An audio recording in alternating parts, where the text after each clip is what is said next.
பெஞ்சல் புயலால் பாதிக்கப்பட்ட கடலூர், விழுப்புரம் உள்பட 18 மாவட்டங்களின் விவசாயிகளுக்கு நிவாரணம். 498 கோடி ரூபாய் நிவாரண நிதியை ஓரிரு நாளில் வழங்க முதலமைச்சர் மு.க.ஸ்டாலின் உத்தரவு.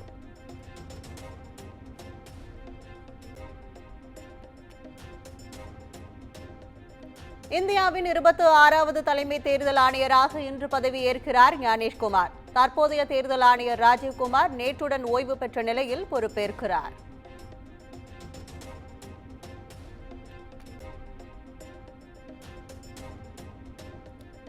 இந்திய தலைமை தேர்தல் ஆணையர் நியமனத்தை எதிர்த்து உச்சநீதிமன்றத்தில் வழக்கு. மூத்த வழக்கறிஞர் பிரசாந்த் பூஷன் தொடர்ந்த வழக்கு இன்று விசாரணைக்கு வருகிறது.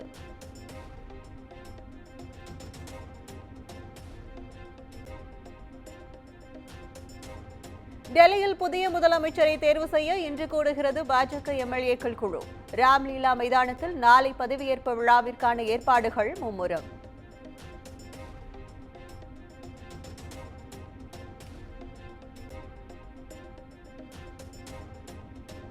மும்மொழிக் கொள்கைக்கு எதிராக திமுக மற்றும் கூட்டணி கட்சியினர் சென்னையில் ஆர்ப்பாட்டம். மத்திய அரசுக்கு எதிராக கண்டன முழக்கம். ஒன்றிய பிஜேபி அரசாங்கம் செயல்பட்டுக் கொண்டிருக்கிறது. இன்றைக்கு அவர்களுக்கும் என்று சொல்லியாக வேண்டும். இன்றைக்கு இந்தியை தெளிப்பது மட்டுமல்ல,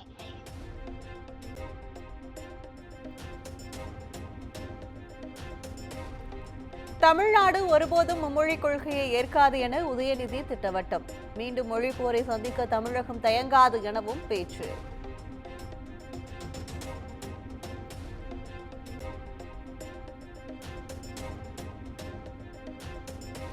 மத்திய அரசு நிதியை கொடுக்க முடியாது என கூறினால் அதனை கொடுக்க வைப்போம் என திருமாவளவன் எச்சரிக்கை. இந்தி திணிப்பை கொண்டு வந்தால் தற்போதைய ஆட்சியிலேயே இந்தியா துண்டாகக்கூடும் என வைகோ கண்டனம்.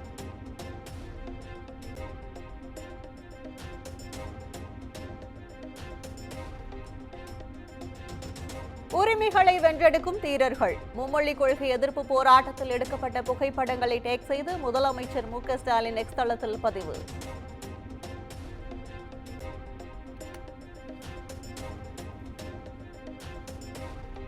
புதிய கல்விக் கொள்கையில் இந்தியை பிரதமர் ஒருபோதும் திணிக்கவில்லை. மும்மொழிக் கொள்கை மூலம் இந்தி திணிக்கப்படாது எனவும் அண்ணாமலை திட்டவட்டம்.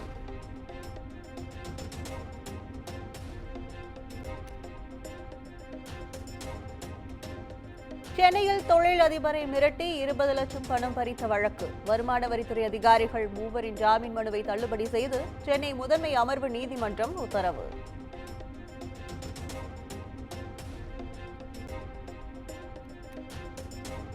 மயிலாடுதுறை அருகே இரட்டை கொலை வழக்கில் மேலும் ஒருவர் கைது. குற்றவாளிகளை தப்பிக்க வைக்க உதவியதாக சஞ்சய் என்பவரை கைது செய்து போலீசார் விசாரணை.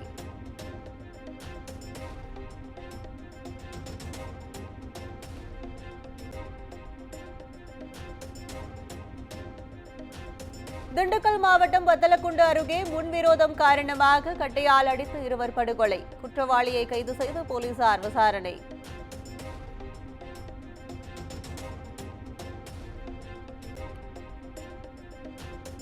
வேலூரில் பெண் மருத்துவர் கூட்டு பாலியல் வன்கொடுமைக்கு உள்ளாக்கப்பட்ட விவகாரம். கைதான சிறுவனுக்கு 20 ஆண்டுகள் சிறை தண்டனை விதித்து மகிழா நீதிமன்றம் உத்தரவு.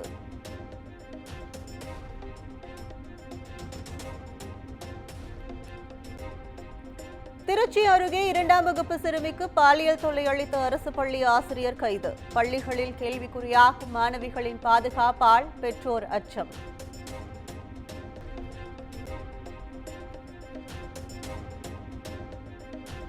ஈரோடு மாவட்டம் பெருந்துறை அருகே இருசக்கர வாகனத்தில் கணவருடன் சென்று கொண்டிருந்த மூதாட்டியின் செயினை பறித்து சென்ற 2 இளைஞர்கள்.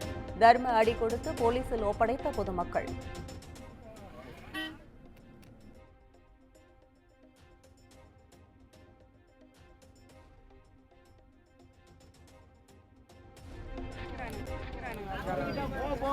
உடனே கட் பண்ணிட்டு வந்தேன். இஞ்சி காட்டுறா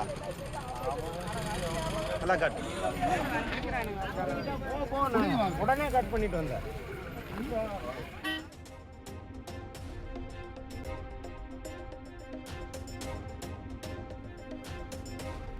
சென்னையில் காய்ச்சல் காரணமாக தனியார் மருத்துவமனையில் சிகிச்சையில் இருந்த சிறுவன் மூச்சு திணறி உயிரிழப்பு. தவறான சிகிச்சையின் காரணமாக சிறுவன் உயிரிழந்ததாக கூறி உறவினர்கள் மருத்துவமனையை முற்றுகையிட்டதால் பரபரப்பு.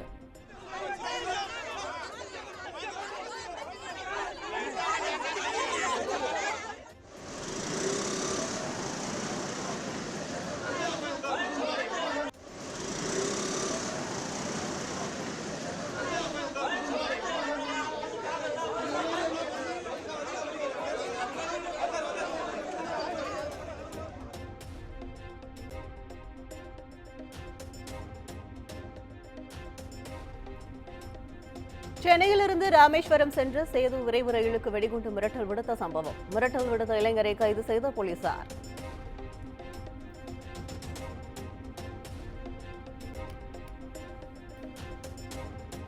சிவகங்கை மாவட்டம் காரைக்குடியில் இரவு நேரத்தில் சாலையில் பழுதாகி நின்ற அரசு பேருந்து. கல்லூரி மாணவர்கள் பேருந்தை தள்ளி சென்ற வீடியோ சமூக வலைதளங்களில் வைரல்.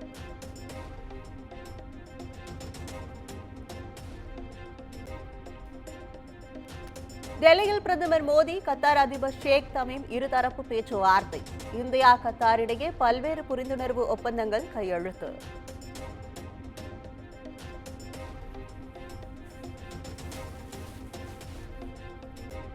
இந்தியா கத்தார் இடையிலான இருதரப்பு வணிகத்தை இரட்டிப்பாக்க பேச்சுவார்த்தையின் போது ஒப்புதல். அடுத்த 5 ஆண்டுகளில் இருதரப்பு வணிகமும் $280 கோடி மதிப்பை எட்டும் எனவும் அறிவிப்பு.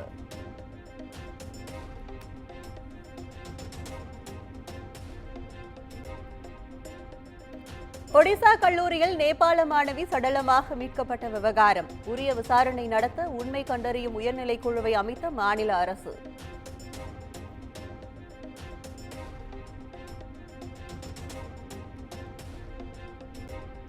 $3600 கோடி அகஸ்டா வெஸ்ட்லேண்ட் ஹெலிகாப்டர் ஊழல் வழக்கு. இத்தாலியைச் சேர்ந்த இடைத்தரகர் கிறிஸ்டியன் மைக்கேல் ஜேம்ஸுக்கு ஜாமீன் வழங்கிய உச்சநீதிமன்றம்.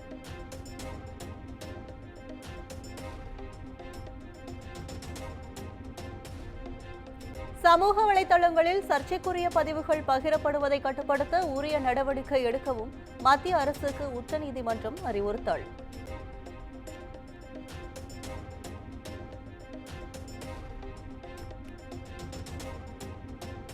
மகா கும்பமேளாவில் குளிப்பதற்கு தகுதியற்ற நிலையில் உள்ள நதிநீர். மனித கழிவு பாக்டீரியாக்கள் அதிகமாக இருப்பதாக மத்திய மாசு கட்டுப்பாட்டு வாரியம் தகவல்.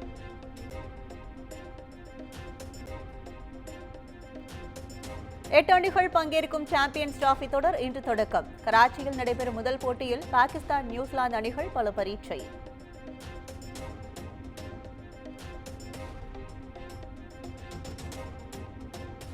ஐந்து அணிகள் பங்கேற்றுள்ள 3வது மகளிர் பிரீமியர் லீக். 5 விக்கெட்டுகள் வித்தியாசத்தில் குஜராத் ஜெயின்ஸை வீழ்த்திய மும்பை இந்தியன்ஸ்.